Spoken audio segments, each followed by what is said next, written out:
In the early morning hours of January 9, 2011, Maria Ververis of Middletown, Connecticut, received a phone call from her son, Michael Ververis.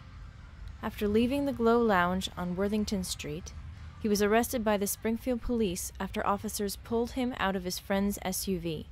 According to the arrest report, he had been acting disorderly, and when officers approached him, he resisted, made a grab for an officer's firearm, and was subdued as they took him into custody. The phone rang, and it was Michael on the other end. Michael's screaming on the phone, "Ma, I did nothing wrong.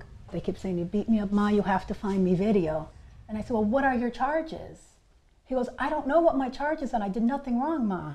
So he asked whoever was with him, what are my charges? So he started reading off his charges, and my son started crying.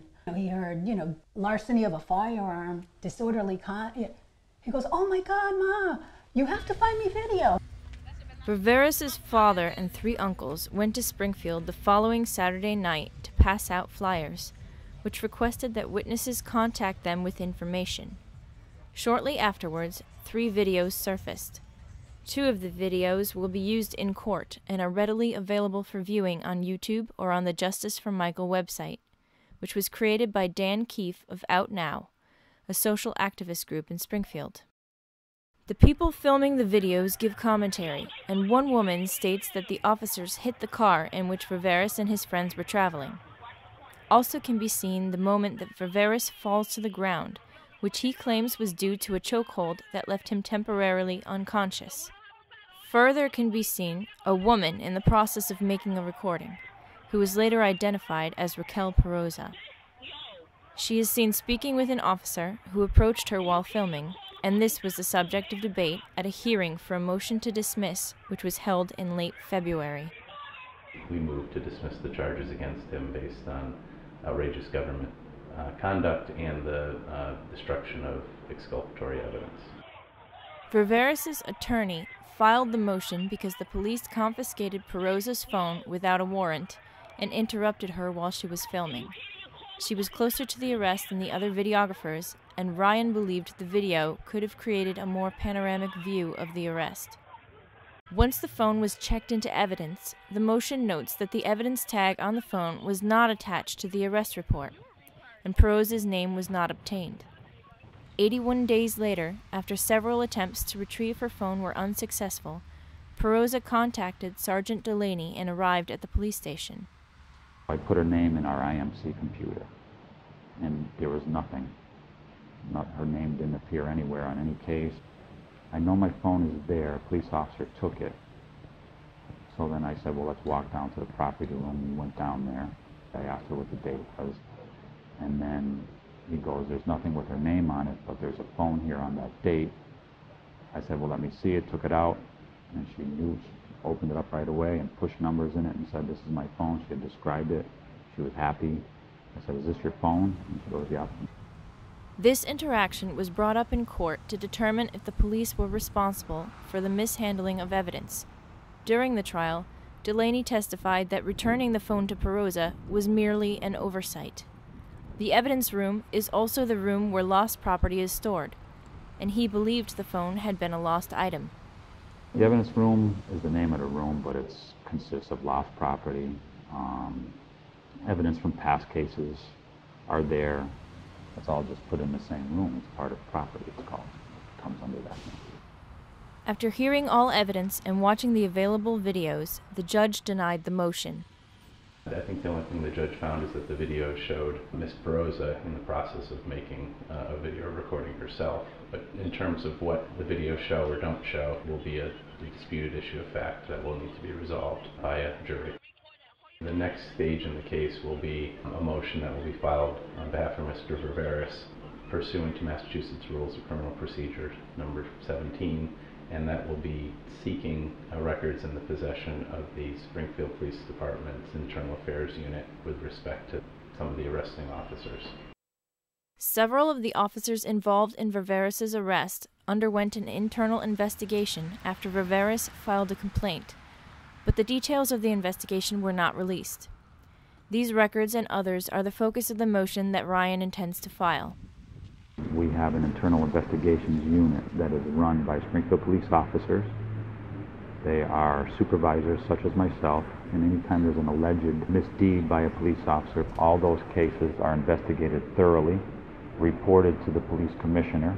There's a citizens review board that goes over it, so the checks and balances are there, and then there's a hearing. Complaints are taken very seriously. None of it is swept under the rug. Outside of the court hearings, the Ververis family reached out to social activist groups for support. In December, Out Now and Arise for Social Justice joined together with Ververis to create a campaign.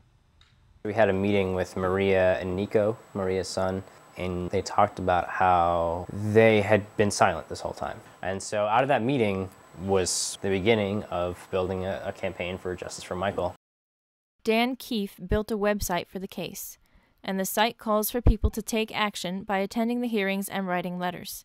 The members of Out Now and Arise believe that providing support for families involved in ongoing court cases is central to their mission. I wouldn't recommend any family go through this alone without getting the community involved in some way. They completely understand how something like this can happen, and they give us the support that we need. It's turned his life upside down. He doesn't have the loss of security. He's lost that sense of security, as well as us. I think that's the hardest thing for us to deal with. We're not safe anymore. If you can't trust the police that are there to protect and serve you. I can't deal that they are trying to make my son a criminal, and they're ruining his reputation. I know from experience. I grew up with him. He's my brother. That's not his personality. It's not in his character to act out in that way. To hear that he went for the gun, and according to the police report, he incited a fight, just doesn't match up to what my brother is and how I knew my brother for 23 years. The Ververis case rides on the coattails of another case involving a former Springfield police officer, Jeffrey Asher, and Melvin Jones. Asher was convicted of assault in March and lost his pension in April. Out Now and Arise for Social Justice were also involved in this case and consider it a victory for the community at large. You have to keep the police accountable. And I think a lot of times they can get away with so much just by being police and their authority. I do feel like we're riding a wave right now of something very positive, and that some changes are incrementally happening. And I think that has a lot to do with the community, with us as the public.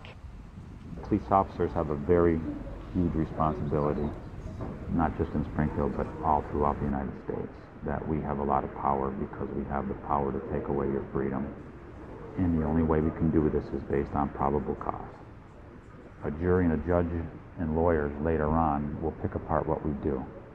And our split-second decision is then gone over by dozens of people in a courtroom setting. It's a hard job. It's a very hard job. Not many people can do it. The next date this case will be heard in court is at a pretrial scheduled for May 25th. It will be held at the Hampden County Hall of Justice on 50 State Street in Springfield, Mass. The District Attorney's Office did not return calls for comment. This is Deborah Branchick reporting.